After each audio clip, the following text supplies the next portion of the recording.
Ons was een van die armste volke op aarde na die Boereoorlog. Daarna het ons alles wat ons het nou self opgebou. Met al plase verwoes en sonder kos op die tafel het ons voorouers na die vrede van vereniging van veldslae en van konsentrasiekampe af teruggekeer. Ja, vir die eerste paar dekades van die 20ste eeu was ons volk verarm en verneder en het regtig niks gehad nie. Tog het ons dit reg gekry om weer uit die as op te staan na 'n terugslag wat vir baie ander volkere die einde sou beteken. In vandag se video gaan ons spesifiek kyk na die lesse wat ons uit die geskiedenis van die naoorlogse geslag Afrikaners kan leer en hoe ons daaruit inspirasie vir ons vryheidsstryd vandag kan put. Baie kommentators sal vandag vir ons wys maak dat ons volk alles wat ons het op 'n silwer skinkbord ontvang het of gesteel het by ander volkerye in Suid-Afrika. Die realiteit is egter dat minder as 'n eeu gelede het ons niks gehad nie. Amper almal van ons was verarm en het niks agter ons name gehad nie, maar ons volk het opgestaan en in 'n kort tydjie en een van die mees welvarende lande ter wêreld gebou. Na die Boereoorlog was die pad na herstel om die minste te sê nie maklik of vinnig nie. Toe die New York gebaseerde Carnegie-kommissie presies 30 jaar na die einde van die Anglo-Boereoorlog sy bekende verslag oor blanke armoede publiseer, is bevind dat meer as 250.000 Afrikaners in ekstreme armoede leef, oftewel amper helfte van die bevolking. Onder die leierskap van generaal Hertzog en met die hulp van veral die NG Kerk het daardie getal drasties begin afneem. En onder die leierskap van Dr. Malan is ons ekonomiese vooruitgang aangevul deur die herstel van ons politieke mag. Die vryheidsgees wat ons klein volkie gedurende die groot trek aangevuur het, dieselfde vryheidsgees wat ons manne aangespoor het tot by die historiese oorwinnings by Bloedrivier en Majuba, het ons ook in die 20ste eeu aangevuur om van vooraf alles op te bou nadat ons alles in hierdie land verloor het. Vandag word ons jeug in die skole gebombardeer deur valse propaganda waar volgens beweer word dat ons voorouers almal onderdrukkers was wat sedert ons aankoms in hierdie land bloot geroof en geplunder het terwyl ons ander onderdruk het. Die geskiedenis van die tydperk na die Anglo-Boereoorlog wat ons in hierdie video gaan deurtrap, bewys onoomwonde die teendeel. Vir meer as 3 dekades na die Anglo-Boereoorlog was die Afrikaner volk gereduseer tot armoede en wanhoop. Die rebellie van 1914, 'n dappere poging om ons vryheid te herwin, het jammerlik misluk. En duisende van ons mense wat nie meer 'n lewe op die plaas kon maak nie, het noodgedwonge na die stede gestroom om daar dikwels in die mees haglike omstandighede in die myne of fabrieke te gaan werk. Tog kon ons volk ons deur die genade uiteindelik uit hierdie haglike omstandighede bevry om nie net ons ekonomiese welvaart nie, maar ook ons politieke vryheid terug te wen. Stel jou voor jy leef al 120 jaar gelede iewers in die Transvaalse platteland, waar jy elke dag moet hard werk op jou plaas om 'n lewe te maak en jou gesin te onderhou. Boerdery is immers nie die tipe bedryf waar 'n ou op enige gegeewe tyd alles net kan los om vir 'n paar weke met vakansie te gaan nie. En vir ons voorouers wat onder baie moeiliker omstandighede en met baie minder hulpbronne moes regkom, was dit soveel te meer die geval. En stel jou nou voor, word jy skielik opgeroep om 'n oorlog te gaan veg. Nou moet jy en jou oudste seun alles op die plaas net so los vir jou vrou ook, wat uiteindelik verantwoordelik was om die baba te versorg, om alleen aan te gaan.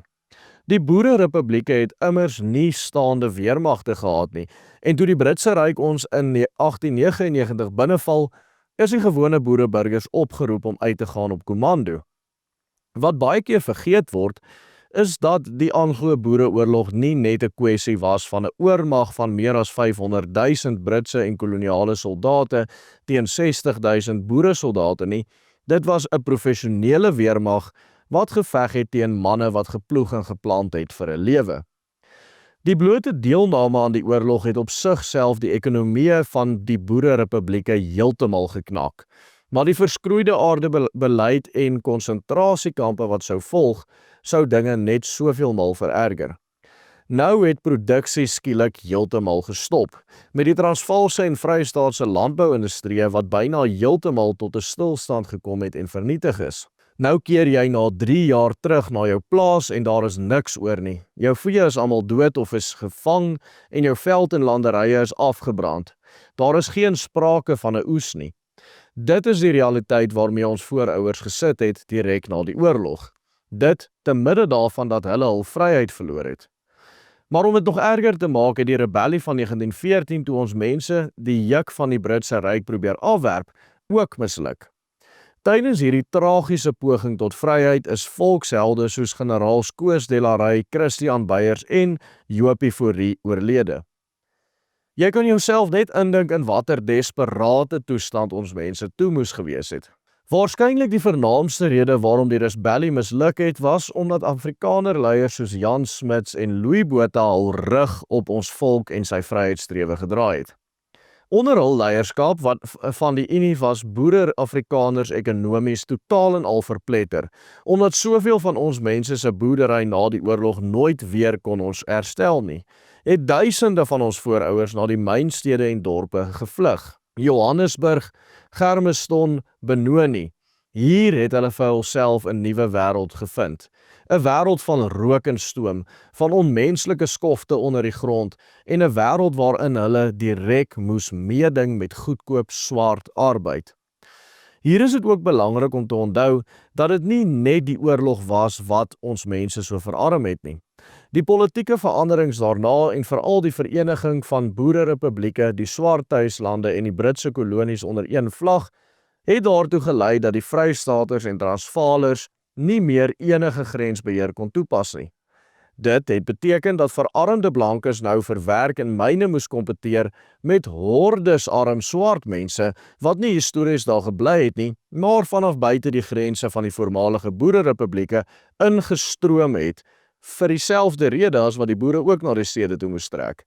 En toe die goudprys na die Eerste Wêreldoorlog tuimel, het die mynbase gesteen deur Botha en Smuts ook nie veel gevoel vir die groeiende armblanke vraagstuk gehad nie. En die burgers se werke in myne is toenemend gevat deur groeiende swart werkerskorps wat bereid was om vir nog laer lone as aanvanklik te werk.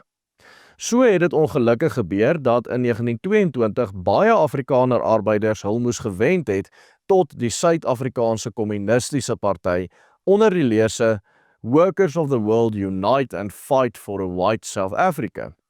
Ja, hoe ironies is dit nie dat dieselfde Suid-Afrikaanse Kommunistiese Party wat sedert 1994 as alliansievernoot van die ANC hierdie land regeer, eens op 'n tyd letterlik openleg geveg het vir blanke werkers in Suid-Afrika nie.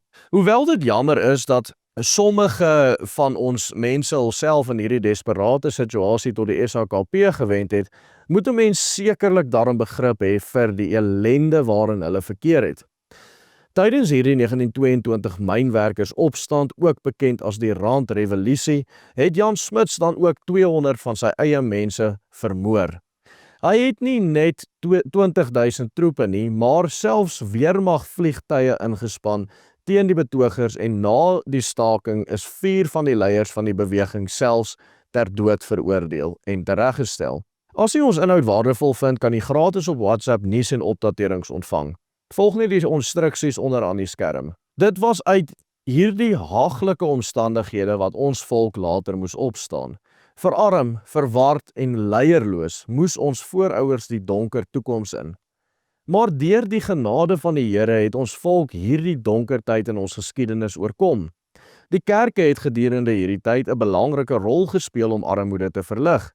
En met die momentum van die geskiedkundige Ossewa-trek in 1938 ter viering van die groot trek 100 jaar tevore, het die pro-Afrikaanse Nasionale Party uiteindelik in 1948 daarin geslaag om die verkiesing te wen en in 1961 kon ons weer as 'n vrye republiek uit die Britse Statebond tree. In hierdie opgang wat ons volk gemaak het, kan ons nie die hand van die Here miskyk nie. Onder sy leiding en genade het ons mense uiteindelik weer daarin geslaag om hul koppe op te tel en weer welvarend en vry te word. Ons ouers en grootouers se welvaart gedurende die tweede helfte van die 20ste eeu was dus geensins iets wat ons op 'n skinkbord ontvang het nie. Dit is iets wat uit en uit verwerf is deur harde werk en 'n baie harde stryd. Wanneer ons na die situasie vandag kyk, is daar baie parallelle met waar ons mense was in die tyd na die Boereoorlog. Vandag verkeer ons weer onder vreemde oorheersing, maar nog nooit in die geskiedenis het ons so swak vyand gehad wat oor ons heers en ons onderdruk soos vandag nie. Die probleem is dat ons nog nooit in die geskiedenis so swak wil tot weerstand en verzet gehad het nie. Die toestand van ons volk vandag, baie soos daardie voorouers van ons wat in 1922 hul in 'n toestand van desperaatheid selfs tot die bose ideologieë soos kommunisme gewend het. As ons in opregtheid ons volkslewe begin inrig volgens die Here se wil, het ons hoop. Die Bybel leer dit en ons eie geskiedenis bewys dit oor en oor. Ja, ons volk mag nou in 'n hopelose politieke toestand verkeer, maar juis daarom is dit nou die tyd om ons koppe op te lig en die stryd met nuwe durf aan te sê. Knegte van die Allerhoogste, die hele wêreld vry. Geen mens op aarde het die regmatige gesag oor die boer nie. Geen koning, president of minister sal hierdie volk vir altyd onderdanig kan hou nie. Want ons het 'n goddelike roeping en ons het 'n belofte dat as ons bekeer, herstel sal volg. By die Willem Petzer groep werk ons daarom onverpoos daaraan om ons volkslewe te herstel deur die narratiewe wat doelbewus daar gestel is om ons volk in onderdanigheid te hou, te deurbreek.